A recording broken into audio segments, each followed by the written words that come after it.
सही है, क्योंकि ट्रांसडक्शन क्या है, out of the three methods, the transduction is one such method which is said to be indirect.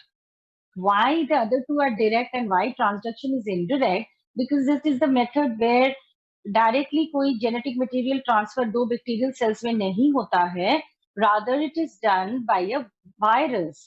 तो ये जो transduction है, एक बार मैं पहले लिख दूं, ये जो तीसरा मेथड था ट्रांसडक्शन, तो कोई आपसे ऑड वन आउट पूछे तो आप इसका नाम ले सकते हो कि ये तीन मेथड में से ये ऑड वन आउट क्यों है, because this is indirect.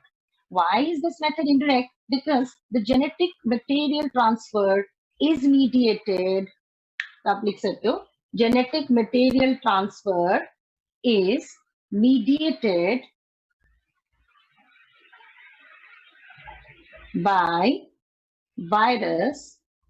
Bracket में वायरस को हम यहाँ पे क्या बोलेंगे, तो बैक्टीरियोफॉज. A virus that attacks a bacteria is called as a bacteriophage. तो कहने का मतलब ये थोड़ा अलग हटके मेथड है. और दूसरी बात, इस मेथड को समझा जा सकता है तब जब हम वायरस की लाइफ साइकिल पढ़ रहे हो, क्योंकि वायरस की लाइफ साइकिल से ये रिलेटेड है ना. तो indirect method genetic material transfer mediated by virus bacteriophage. This method happens to be of two types. तो अभी हम इसको सिर्फ जो अभी के लिए चाहिए, मोनेरा में चाहिए. वायरस करते हुए ये और समझ में आपको आएगा, बट मोनेरा के लिए आप एटलीस्ट लिख सकते हो two types, generalised, specialised. Transduction is of two types, generalized and specialized. Specialized is also called as restricted.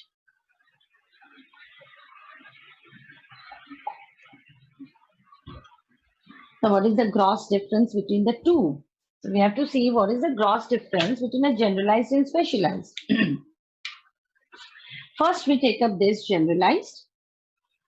First point, that entire bacterial DNA, जो जिस बैक्टीरिया में ये वायरस अटैक करके ये मेथड होगा, अटैक तो वायरस से करना ही होगा पहले, तो जिसमें ये चल रहा है, तो entire bacterial DNA is involve. तो इस जनरलाइज मेथड में ना पूरा एंटायर बैक्टीरियल डीएनए इन्वॉल्व रहता है. So this is first thing. Contrast to this, here, this specialized.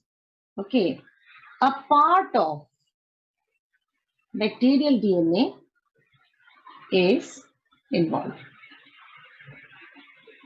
Part of is involved. तभी तो इसे specialized कह रहे हैं, क्योंकि एक special part यहाँ पे involved है. Part of bacterial DNA is involved. ठीक है, ये पहला डिफरेंस. सेकंड क्या है कि यहाँ पे कौन से फॉजेस है जो अटैक करवाते हैं, और जो अटैक करते हैं और जिसकी वजह से ये जनरलाइज ट्रांसडक्शन होती है, उन्हें बोलते हैं virulent phages.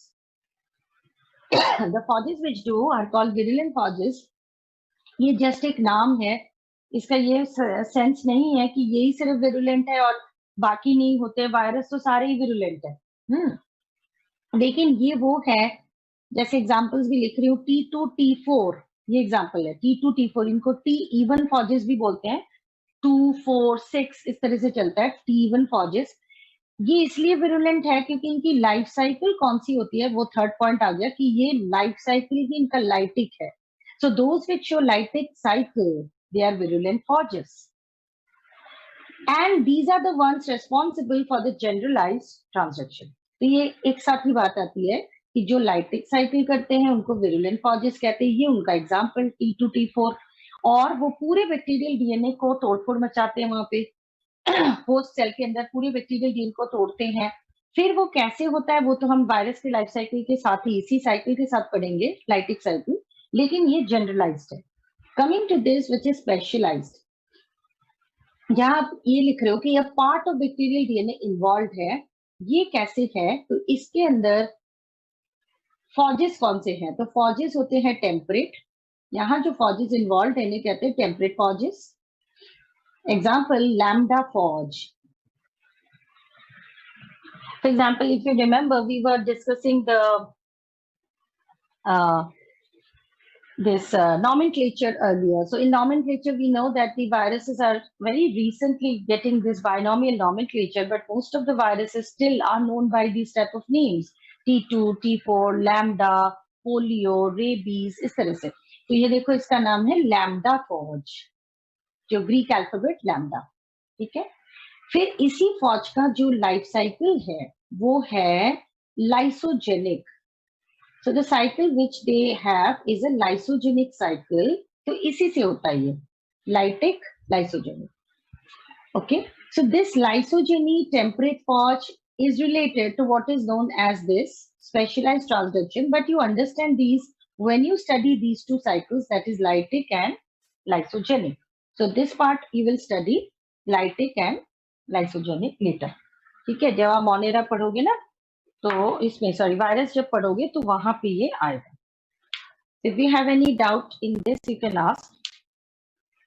Conjugation is the third method we'll do because उसमें तो फिर उसके अंदर भी no doubts. Okay, so conjugation के अंदर भी दो methods होते हैं तो वो important भी है और करेंगे भी उसको.